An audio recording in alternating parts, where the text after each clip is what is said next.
নমস্কার বন্ধুরা, কেমন আছেন সবাই? বং কিচেন উইথ বনালি চ্যানেলের নতুন একটি রেসিপিতে সবাইকে জানাই স্বাগত। আমি আজকে যে রেসিপিটি করব সেটি হলো মোরলা মাছ কলা পাতায়।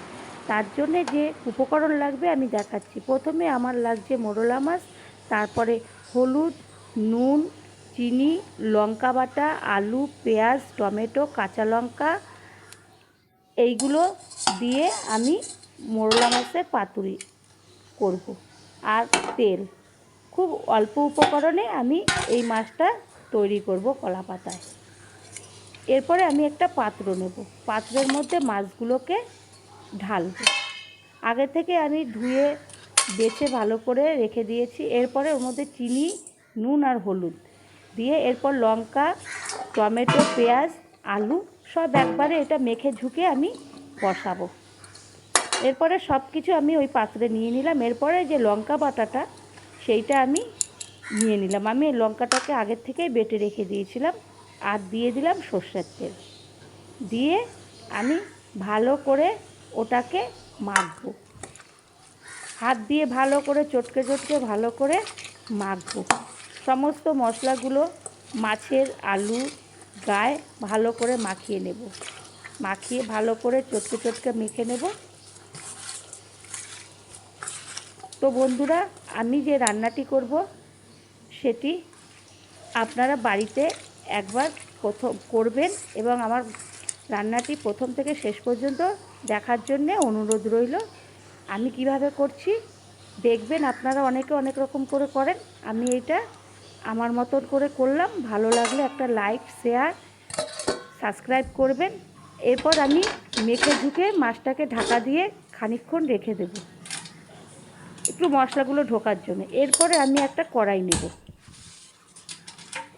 কড়াইয়ের মধ্যে আমি কলা পাতাটাকে আগে ভালো করে ধুয়ে মুছে রেখে দিয়েছিলাম। তারপরে একটু তেল দিয়ে দেব। তেল দিয়ে ভালো করে মাখিয়ে নেব।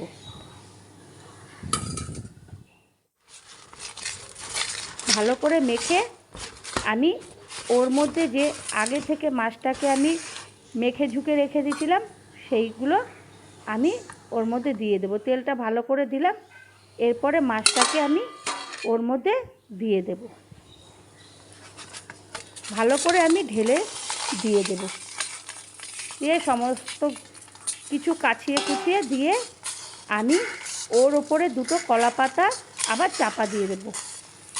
আর গ্যাসটাকে আমি প্রথমে হাই ফ্লেমে দিয়ে দেব, তারপরে একটু লো ফ্লেমে। এরপর দুটো কলা পাতা দিয়ে ঢেকে একটা থালা দিয়ে ঢেকে দেব।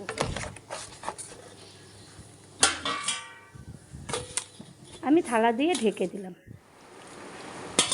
এরপরে আমি ভালো করে মাছটাকে করার জন্যে গ্যাসটাকে বাড়িয়ে দিলাম। এরপর কিছুক্ষণ পরে আমি থালাটাকে তুলে নেব। তুলে নিয়ে আমি দেখব মাছটা কি কত দূর হলো। এরপরে আমি দেখছি মাছটা ভালো করে ফুটছে, কারণ হাই ফ্লেমে দিয়ে দিয়েছিলাম বলে ভালো করে ফুটছে। আমি একটু নেড়ে চেড়ে দেখবো যে আলুটা সিদ্ধ হলো কি না। আর মাছগুলো এদিক ওদিক করে সবগুলো এক জায়গায় এনে রাখবো।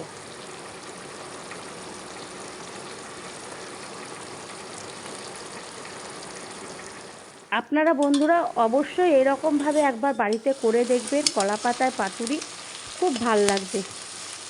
আমি এই প্রথমবার করলাম এই মোরলা মাছের পাতুরি। অনেক রকম করে করি, কিন্তু এটা করলাম, খুবই ভালো হয়েছে। এরপরে আমি এক পিঠ হয়ে গেছে দেখব, তখন আমি উল্টে আর এক পিঠে দেবো বলে আগে থালার মধ্যে আমি ঢেলে নিলাম মাছটাকে। ঢেলে আমি পরে আবার অপর পিঠে উল্টে দেব। থালার মধ্যে আমি ঢেলে নিলাম। এরপর অপর পিঠ উল্টে আমি আবার চাপা ঢাকা দিয়ে বসিয়ে দেব। তো আমার চ্যানেলটি যদি সাবস্ক্রাইব না থাকে সাবস্ক্রাইব করবেন। পাশে থাকা বেল বাটনটি টিপবেন, তাহলে নতুন নতুন ভিডিও আবার আপনাদের কাছে আগে পৌঁছে যাবে। এরপর আমি উল্টে দেওয়ার পরে আবারও থালাটা তুলে দেখব যে মাছটা হলো কি না, এপিট ওপিট ঠিক করে। তারপরে দেখব আমার মাছটা করা হয়ে গেছে। আমি আবারও ঢাকা দিয়ে দেব ঢাকনা দিয়ে কিছুক্ষণ পরে আবারও মাছটাকে উল্টে পাল্টে দেখব। এপিট উপিট করে দুপিট করে একটু এটা পোড়া পোড়া মতন হবে, কারণ কলা পাতায় পাতুরি তো একটু পোড়া পোড়া না হলে ভালো লাগবে না। এরপর আমি দেখলাম যে ভালো করে মাছটা মোটামুটি হয়ে গেছে, তখন আমি একটা সাঁড়াশি দিয়ে ওই থালার মধ্যে কড়াই থেকে ঢেলে নেব। তো বন্ধুরা, আমি কেমন করে মাছটি করলাম আপনারা বাড়িতে একবার করে দেখবেন, আশা করি ভাল লাগবে। এরপর নতুন একটা কোনো রেসিপিতে আবার আপনাদের সঙ্গে দেখা হবে। পাশে থাকবেন, সাথে থাকবেন, লাইক করবেন, শেয়ার করবেন। ধন্যবাদ।